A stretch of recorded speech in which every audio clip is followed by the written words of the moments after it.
Hi everybody and welcome to Weston Drinks. My name is Weston and this is a video about being bitter. Alright. Well, it's that time of year again, where the weather gets cold and people start serving drinks that scald your tongue and melt your brains out. I love hot drinks. There is nothing better than snuggling up on the couch with a warm drink and a full Netflix queue. The only problem is, most hot drinks suck. They're either way too hot or kind of lukewarm. They're either way too sweet or way too sour. And they always blow out your sense of smell with that first whiff of pure vaporized whiskey. But it's not their fault.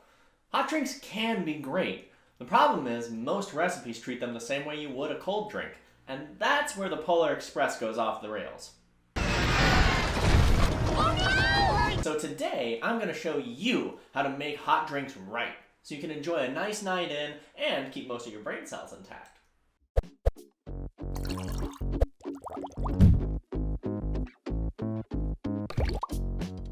When you're working with hot drinks, an important thing to keep in mind is that alcohol actually evaporates at room temperature. This is why a shot of tequila smells so much stronger than a margarita. The margarita is cold, so the evaporation is slowed down. So, in the case of a hot drink, it will smell a lot stronger because the heat is actually speeding up the evaporation of the alcohol. So, this is our first problem. Too boozy. To counteract this evaporation, we can just add less booze. If that recipe you found on Pinterest says add 2 ounces of alcohol, dial it back to 1. My ideal ratio for hot drinks is about 5 parts water to 1 part alcohol. The second problem we have is temperature control. Why is it that the first sip of a hot drink is way too hot and then 2 minutes later it's magically too cold?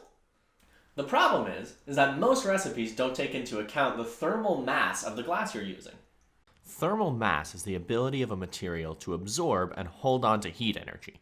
Higher density materials, like concrete, have higher thermal mass and will absorb and hold on to heat longer than lighter materials. This is why the sidewalk can still be warm at night, even though it's cold outside. It's also why we always serve cold drinks in chilled glasses. The same can be said for hot drinks. The thick, tempered glass mugs that we serve them in have a relatively high thermal mass. So if you make a hot drink in a room temperature glass, the glass will absorb the heat energy from the drink, rapidly cooling it. We can solve this problem as well as avoid scalding our tongue by preheating our mugs. First, boil more water than you will need. Fill each glass with boiling water. This will warm the glass, saturating its thermal mass with heat energy. While the glasses are warming, the rest of the water will cool down to a temperature where you can drink it without burning your tongue.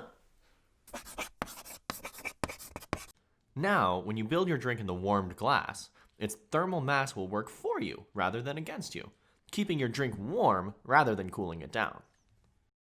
The last problem we run into are the levels of sweetness and acidity. Temperature plays a huge role in how we experience flavors. The important ones for us are sweetness and bitterness. A study done by Green and Frankman in the 1980s showed that as temperature increases, so does our perception of sweetness. So in a hot drink, sugar will seem sweeter, which kind of explains our syrupy hot toddy. But what about bitter? When we talk about citrus, our first thought is usually of sour. So much so that I can show you a picture of a lemon, and your tongue just reacted the same way as if you just tasted something sour. That same study done by Green and Frankman found that temperature doesn't really affect 2 flavors, salty and sour. So what's going on? We can't talk about citrus without also talking about bitterness. While sour may be the dominant flavor, all citrus also has a bitter element to it. And just like sweetness, as temperature increases, so does our perception of bitterness. This is why a straight shot of espresso will often taste more bitter than a glass of cold brew coffee. So what happens in our hot toddy is we add a bunch of citrus to counteract our increased perception of sweetness, and inadvertently add a ton of bitter into the equation. To fix this, we can dial back the sweetener, just like we did with the alcohol, and eliminate the citrus from the recipe, instead opting to use a citrus garnish. This will allow whoever's drinking the cocktail to add citrus as they see fit, without the danger of going overboard and making your drink too bitter. So let's make our own hot toddy. But first things first, get on your apron, wash your hands, and get your tools together. So a few things to keep in mind when you're making a hot toddy. First, this is a really versatile recipe. You can kind of plug in whatever you have lying around the house. So for this recipe, I used a chamomile-infused brandy I had from another episode, and a cinnamon-infused honey that I had from another episode. But use whatever you've got around. If you've got bourbon, use bourbon. If you've got brandy, use brandy. If you've got tequila, go for it! I love using teas, especially herbal teas like chamomile and hibiscus. If you've got herbs lying around, I really love using rosemary, fresh mint, or even sage or thyme are great in a hot toddy. And last, find a source of inspiration. For my hot toddy today, I'm inspired by my nightly ritual of a cup of chamomile tea. So first, we'll start with 1 ounce of chamomile-infused brandy, a ½ ounce of cinnamon-infused honey, and finally, top it off with 5 ounces of hot water. I'm currently in lockdown and ran out of lemons, but don't let that stop you. It was still delicious without it. Use what you get.